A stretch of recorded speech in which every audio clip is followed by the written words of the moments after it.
نحمده ونصلي على رسوله الكريم أما بعد فقد قال الله تبارك وتعالى في القرآن المجيد والفرقان الحميد فأعوذ بالله من الشيطان الرجيم بسم الله الرحمن الرحيم ما يريد الله ليجعل عليكم من حرج ولكن يريد ليطهركم وليتم نعمته عليكم لعلكم تشكرون صدق اللہ العظیم۔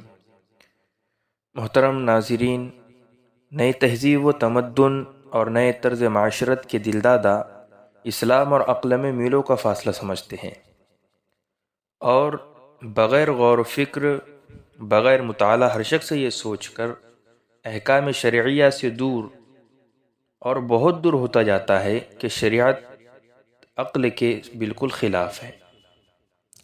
لیکن اس بات میں حقیقت اور صداقت کا پہلو ممکن ہے یا نہیں، انشاءاللہ العزیز اسی بات کو آپ تمام کے سامنے رکھوں گا اور شریعت کے احکام کی عقلی دلیلیں پیش کروں گا اور واضح انداز میں بتاؤں گا انشاءاللہ العزیز کہ شریعت کا ایک مسئلہ بھی عقل کے خلاف نہیں، تو پوری شریعت تو کجا۔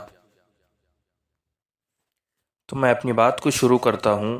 دیکھیے، آپ تمام نماز کے اندر ثنا پڑھتے ہیں، لیکن عقل کے اندر یہ بات آتی ہے کہ ثنا نماز کے اندر کیوں پڑھی جاتی ہے اور سب سے پہلے کیوں پڑھی جاتی ہے۔ اس کو انشاءاللہ پوائنٹ پوائنٹ بتاتا ہوں۔ دیکھیے، بنی آدم میں یہ فطری امر ہے کہ جب کسی عالیشان امیر کبیر سے سوال کرتا اور اس سے اپنی حاجت روائی چاہتا ہے تو پہلے اس کی مدح و ثنا یعنی تعریف اور اس کی بزرگی و جلال، اپنی ذلت اور انکسار بیان کرتا ہے، اپنی حاجت کا اظہار شروع کرتا ہے۔ وہی طریقہ یہاں بھی سکھایا گیا ہے تاکہ نفس انسانی کو خدا کی بزرگی اور اپنی پستی پر آگاہی ہو اور دل میں کمال حضور و انکسار پیدا ہو۔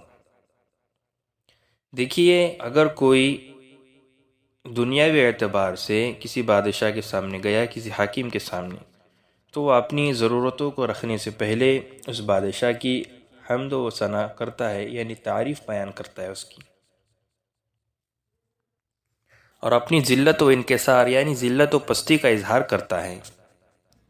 تو ہم ایسے خالق کے سامنے کھڑے ہو رہے ہیں جو حاکموں کا حاکم ہے، بادشاہوں کا بادشاہ ہے اور تمام جہانوں کا پالنہار ہے، تو اس کی حمد و ثنا کیوں نہ کی جائے۔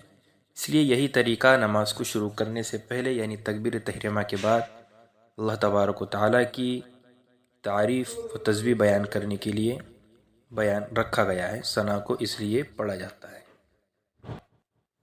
ایک دوسرا پوائنٹ یہ ہے کہ ثنا کے بعد اعوذ پڑھنے کا راز کیا ہے۔ دیکھیے، ثنا کے بعد تعوذ پڑھا جاتا ہے، اور یہ عقل میں والی بات ہے۔ بعض کے عقل میں آتی ہے کہ تعوذ کیوں پڑھی جاتی ہے ثنا کے بعد، اور بہت سے لوگ اس کو معلوم بھی نہیں کرتے اور وہ ملحد ہو جاتے ہیں، یعنی احکام اسلام کو عقل سے دیکھتے ہیں لیکن ان کے سمجھ میں نہ آتی ہو تو وہ الحاد کے راستے پر چلنے لگتے ہیں۔ تو میں آپ کو بتاتا ہوں کہ نماز میں ثنا کے بعد اعوذ پڑھنے کا راز کیا ہے۔